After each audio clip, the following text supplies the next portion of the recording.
Everybody loves movies. Sometimes it's really hard to find a good one, the one that you remember for a long time. Also, there are a lot of streaming platforms, but the best one for me is Netflix, and I decided to make a list of 2020 best Netflix movies. Hello, this is Top of Top, and today I will show you the best 2020 Netflix movies.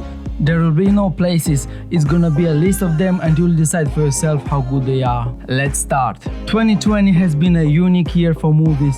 With the traditional theatrical release basically cancelled, a greater emphasis was put on what new offerings the streaming services will bring us. Netflix is obviously the juggernaut here and already had a number of new original films planned for 2021. So let's see which are the best of 2020 on Netflix. You have to remember, there is no first place or second place, it's just the list of the movies from Netflix. You have to decide for yourself which one is the best for you. Let's start. First on our list is American Murder: The Family Next Door. This chilling Netflix documentary from director Jenny Popplewell is one of the best movies I've seen in 2020.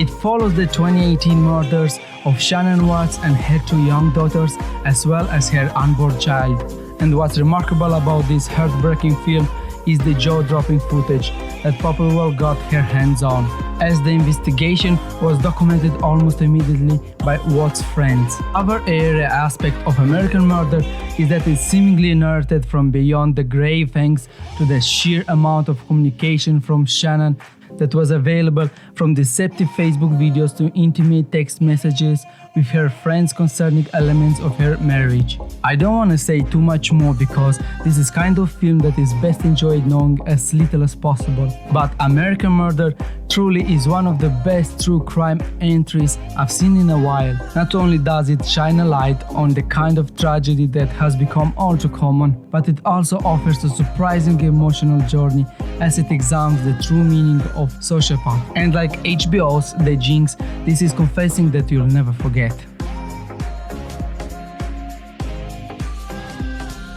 Next one on our list is Becoming. Charting Michelle Obama as she embarks on a star-studded stadium-filling book tour, Becoming could have easily been a self-congratulatory victory lap, but instead offers something deeper and more uplifting at the time we need it the most. Nadia Hallgren's beautifully shot documentary doesn't go as deep as you might expect, but Michelle is open and honest about her life and the life that she shared with Barack, including the frustration but ultimate fulfillment with putting her career aside to raise their children and eventually become the First Lady. It also is a wonderful historical document of the ways that the press ruthlessly tore her down and the ways that she stayed true to who she was and worked hard to better herself and her community. You will cry, for sure, during some of her heartfelt stories, but also because of how deeply you miss the Obamas in the White House. In a particularly fraught time, when racial divide seems deeper than ever, it felt like we had made true strides nominating a president that was so different from all the ones that came before him,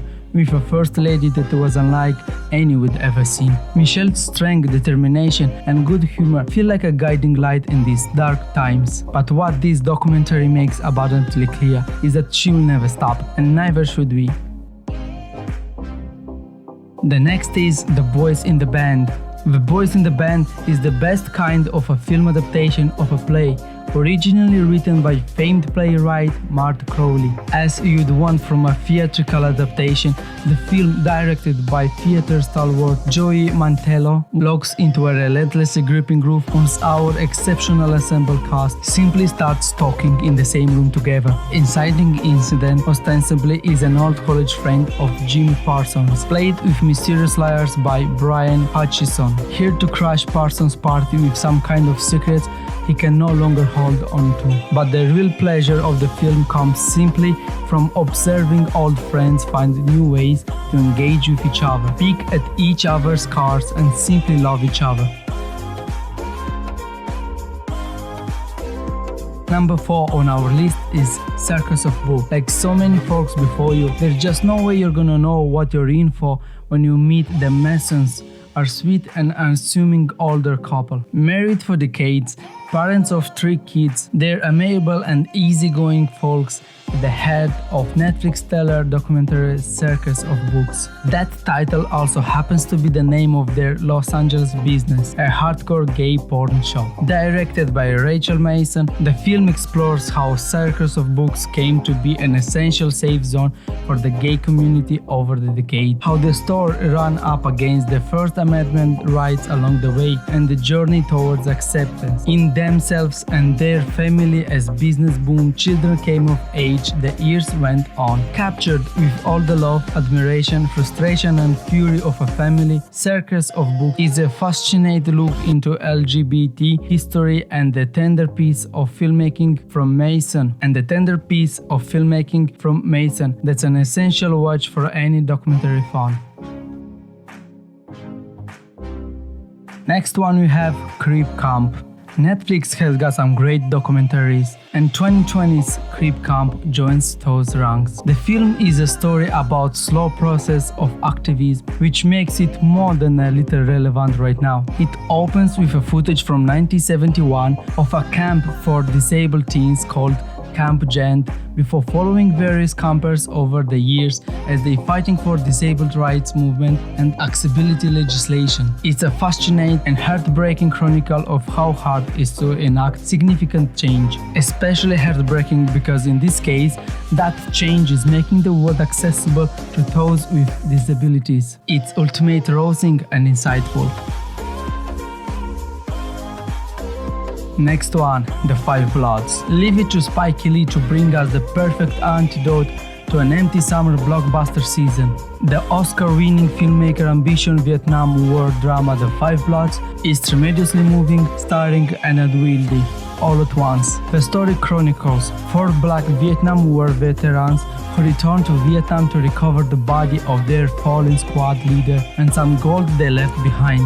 The film digs into racial tension between the US and Vietnam, also between the US and black soldiers who fought for their country only to return home to find that they had to fight more battles. This is a confronting and ugly film that cuts no corners in showcasing all aspects of humanity. And Delroy Lindo gives the performance of his career as a hardened, bitter man harboring old wood that refuses to heal. It's not just the best Netflix movie of 2020 so far, it's the best film of the year.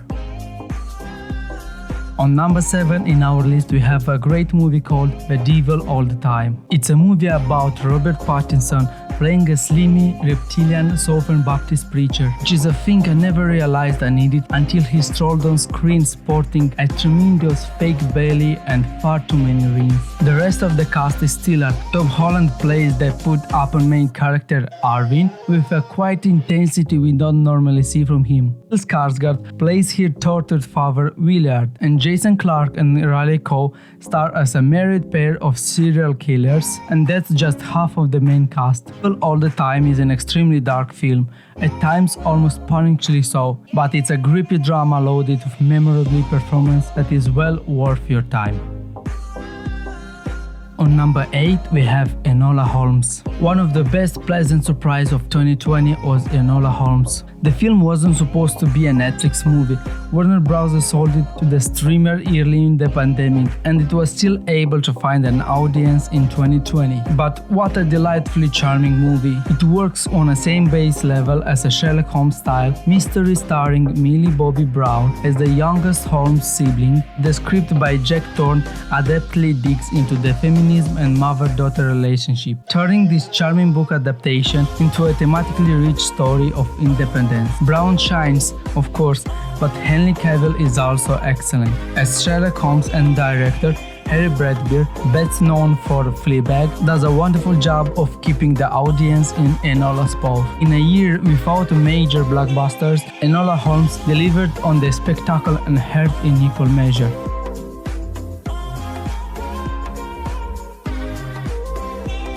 Next is Eurovision Song Contest, The Story of Fire Saga.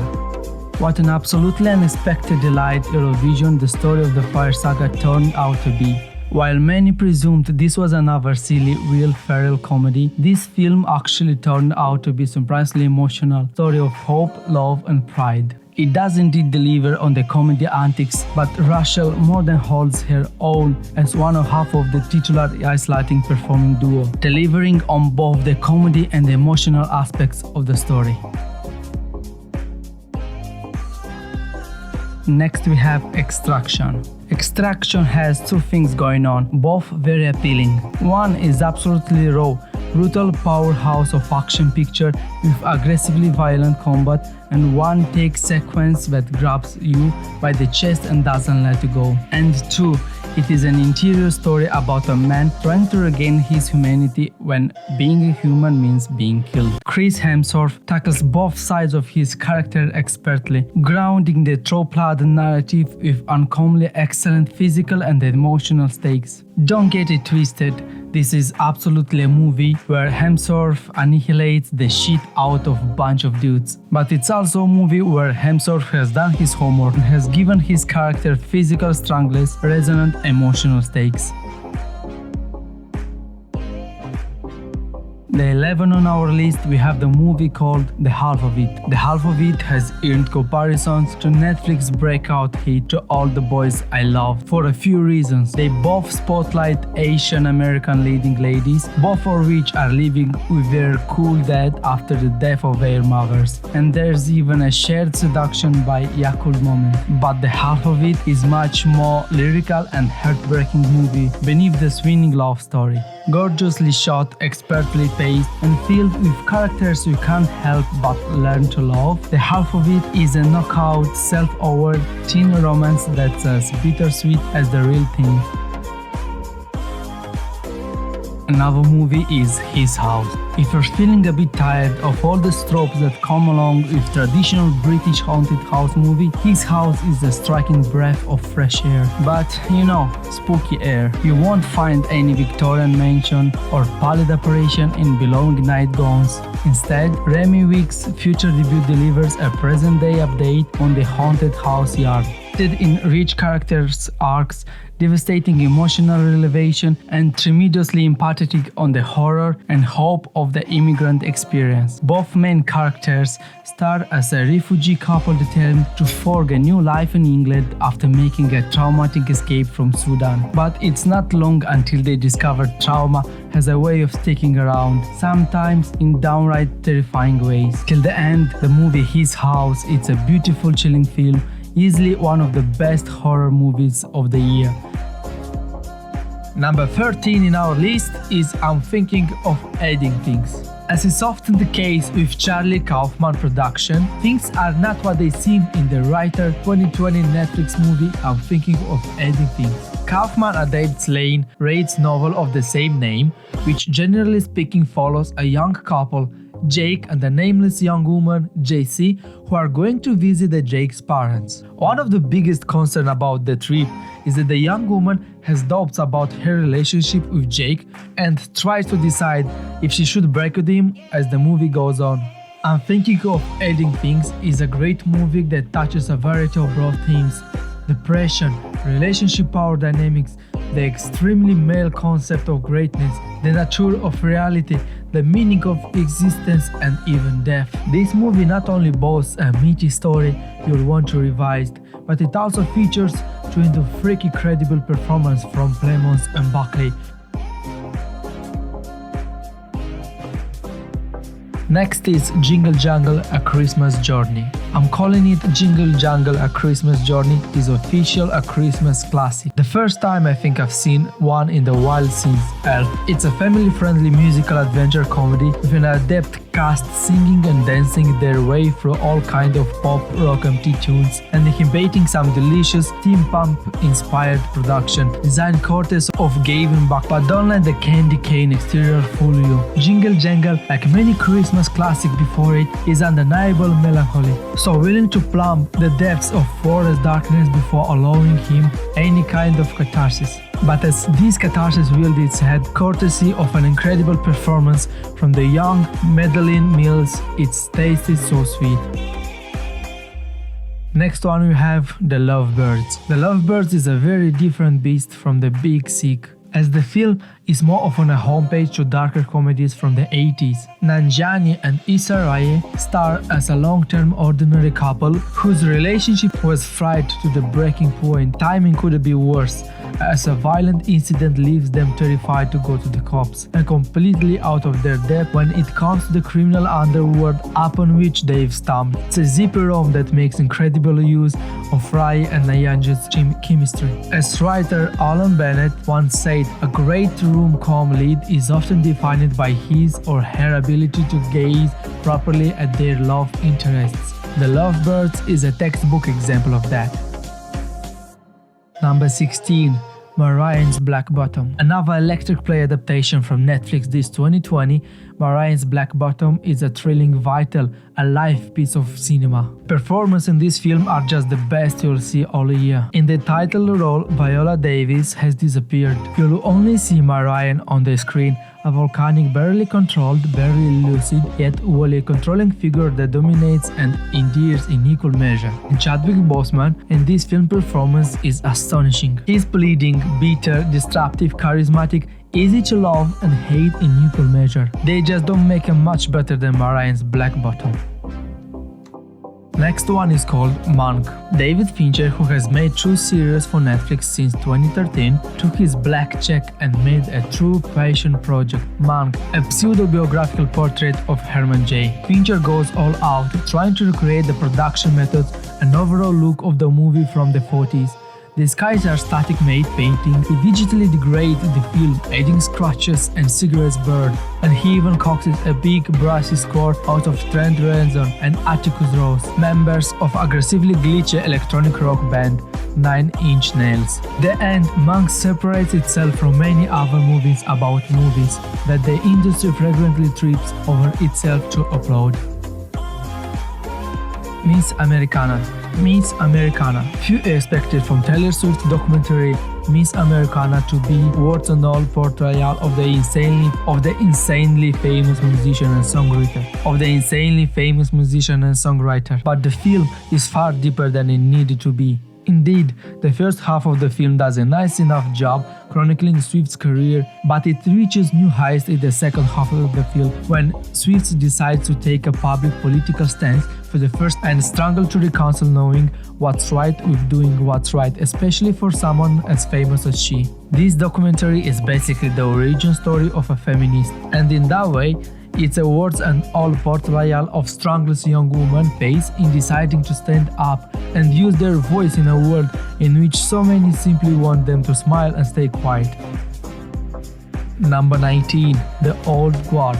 Leave it to Gina Prince to bring a deep heart and humanity to an action movie about immortal warriors. Charles Theron continues to kick all kinds of ass in The Old Guard, and the action scenes are terrific. But what sets the film apart is how Prince Bythewood takes the time to get to know who these characters are, what makes them tick, and most importantly, what they care about. The film also takes a unique approach to violence, as Kiki, freshly immortal warrior, witnesses the various killings that take place. Each taking of a human life leaves an impact to her. This makes the action movie with a heart and brain.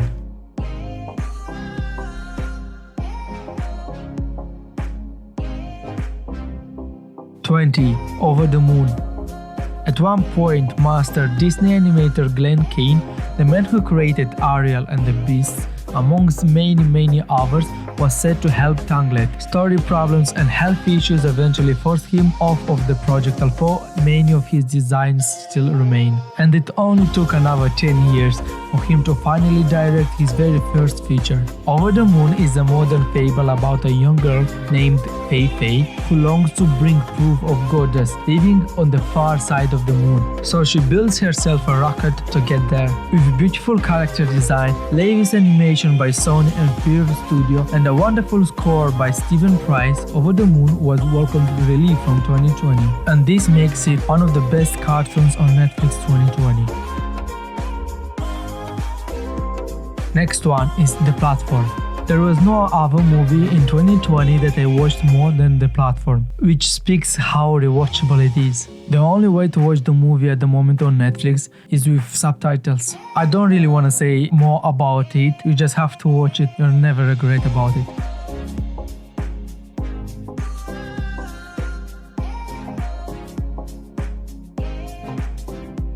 Next one is The Prom. Maybe The Prom makes the list simply by virtue of being a showcase for things we barely remember, like Broadway musicals and the magic of what happens when large groups of people come together to sing and dance. Till the end, the movie is about a group of down-on-their-luck Broadway stars shake up a small Indiana town as they rally behind a teen who just wants to attend prom with her girlfriend.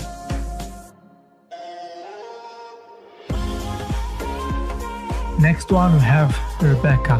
Rebecca is a 2020 British romantic thriller film directed by Ben Wheatley from a screenplay by Jane Goldman, Joe Sharpen and Anna Waterhouse. The movie is based on the 1938 novel of the same name by Daphne du Maurier and stars Lily James, Armie Hammer, Kristen Scott Thomas, Keely Holmes, Anne Dowd and Sam Riley. While working for Mrs. Van Hooper in Monte Carlo, a young woman becomes acquainted with Maxine de Winter, a recent widower. After a brief courtship, they become engaged, they marry, and then I'm not gonna say anymore. You have to watch the movie, and I'm not gonna say anymore, just it's a great romantic movie and you have to watch it definitely.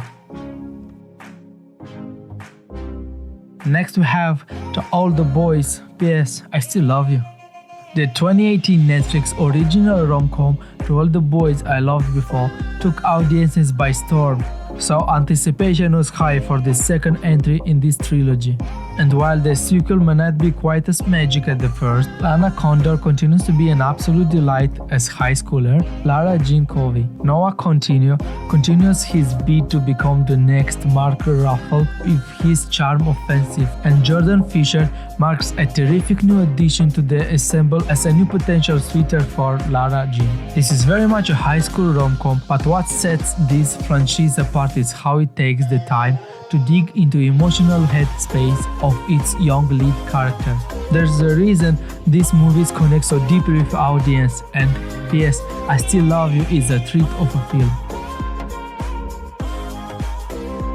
Next one we have The Trial of the Chicago 7. The Trial of the Chicago 7 is a 2020 American historical legal drama film written and directed by Aaron Sorkin. The film follows the Chicago 7, a group of anti-Vietnam War protesters charged with conspiracy and crossing state lines with the intention of inciting riots at the 1968 Democratic National Convention in Chicago. Originally planned for a theatrical release by Paramount Pictures, the distribution rights to the film were sold to Netflix due to the COVID pandemic. The film received positive reviews from critics who prized the performance and screenplay and the modern parallels to the 1960s.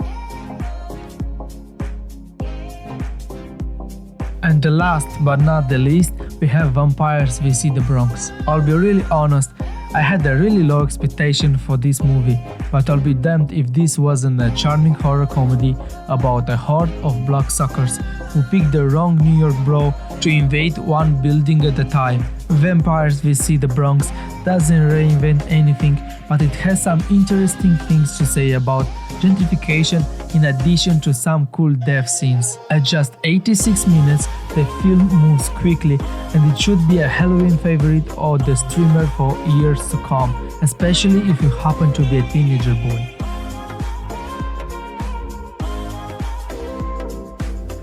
This was the best movies from Netflix 2020 in my opinion. Did I miss some? Let me know in comments below and tell me which is your favorite movie from this list. And now let's wait and see what 2020 will give us. This was Top for Top. Leave a like and comment below. Don't forget to subscribe for more videos, and see you next time.